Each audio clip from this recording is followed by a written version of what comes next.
जिंदगी का सफर, एक परिंदे की कहानी। एक बहुत खूबसूरत परिंदा था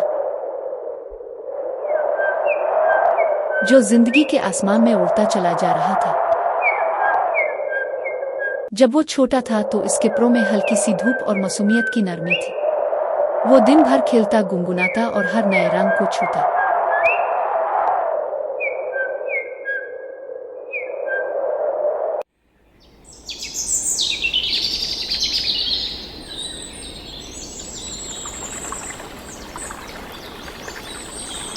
जवानी आई तो इसके पर मजबूत हो गए, इसकी आंखों में ख्वाब चमकने लगे और इसने ऊंची आड़ानें भरना शुरू कर दी। वो अपनी मंजिल की तलाश में सरगर्दा था, लेकिन फिर वो वक्त आया जब इसे असल दुनिया का सामना करना पड़ा। जिंदगी के मैदान में उतरकर इसने देखा कि हर कोई अपनी अपनी दौड़ में लगा हुआ है।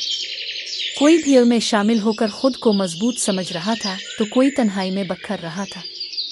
इसी लम्हे इस परिंदे को एक बुजुर्ग परिंदे की नसीहत याद आई जो इसने बचपन में सुनी थी। बेटा, अपनी मंजिल तब ही मिलेगी जब तुम अपने दिल में एक मजबूत जड़ पैदा करोगे और अपनी तरजीहात को परों की तरह संभालोगे। पहली तरजीह, आसमान से राबता।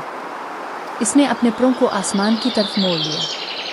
वो जानता था कि इसकी हकीकी ताकत इसकी ज़ात में नहीं बल्कि इस आसमान में है जिसमें वो परवाज़ कर रहा है। इसने अपना सबसे गहरा रिश्ता अपने खालिक से जोड़ लिया।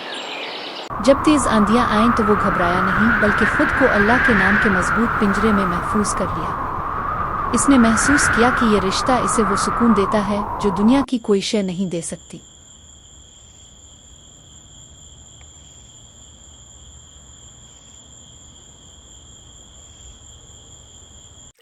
दूसरी तरजीह, खुद से मोहब्बत। इसने अपने परों को संवारना और अपनी ज़ात को पहचानना शुरू किया।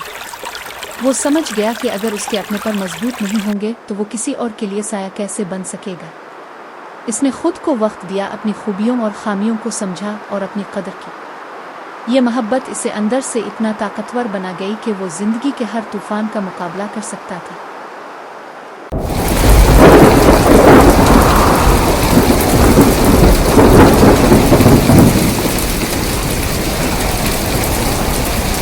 तीसरी तरजीह, घोंसले का तहफ़्फ़ुज़। इसने अपने ख़ानदान के घोंसले को मजबूत किया। इसके साथी, बच्चे और करीबी रिश्तेदार उसकी ज़िंदगी का मरकज़ बन गए। वो समझ गया कि ये रिश्ते वो शाखें हैं जो इसे सहारा देती हैं। लेकिन इसने ये भी सीखा कि अगर वो उन रिश्तों को अपने खालिक से आगे रखेगा तो जब ये शाखें हलगी तो वो खुद डगमगा जाएगा। अच्छे दोस्त, सफ़र के हमराही। अपनी उड़ान के दौरान इसने ऐसे परिंदों से दोस्ती की जो उसकी तरह मुस्बत थे। वो उनके साथ बैठकर चहचहाता, हंसता और अपने छोटे छोटे लम्हे बांटता। उन्हें अपने दुख सुनाना ज़रूरी नहीं था, बस उनकी मौजूदगी ही दिल को सुकून देती थी। तन्हाई, खुद से मुलाकात। और आखिर में इसने सबसे मुश्किल सबक सीखा। इसने तन्हाई से मोहब्बत करना सीखा। वो जानता था कि इंसान अक्सर अपनी वाबस्तगियों में इतना खो जाता है कि जब वो वाबस्तगी ख़त्म हो तो वो खुद भी बखर जाता है। लेकिन इसने तन्हाई को अपना दोस्त बना लिया। जब वो अकेला होता तो सिर्फ अपने खालिक की याद में रहता। इसने महसूस किया कि तन्हाई में जो सुकून और ताकत है वो भीड़ में कभी नहीं मिल सकती। ये सब कुछ सीखने के बाद वो परिंदा सिर्फ आसमान में उड़ता नहीं था बल्कि एक मकसद के साथ जी रहा था। इसकी उड़ान में एक तवाज़ुन था, एक तरतीब थी। वो अपने आप में मुकम्मल था और उसने अपने पीछे आने वाले छोटे परिंदों को भी यही पैगाम दिया। ए नई नस्ल के परिंदों, जिंदगी का सफ़र उसी वक्त खूबसूरत और कामयाब होता है जब आप अपनी तरजीहात को ठीक रखते हो। अपने खालिक से अपना रिश्ता जोड़ो, अपनी ज़ात की कदर करो, अपने ख़ानदान को सहारा बनाओ, अच्छे दोस्त साथ रखो और तन्हाई में खुद को पहचानो। यही वो रास्ता है जो न सिर्फ आपको कामयाब बनाता है बल्कि दूसरों के लिए भी रोशनी का ज़रिया बनता है।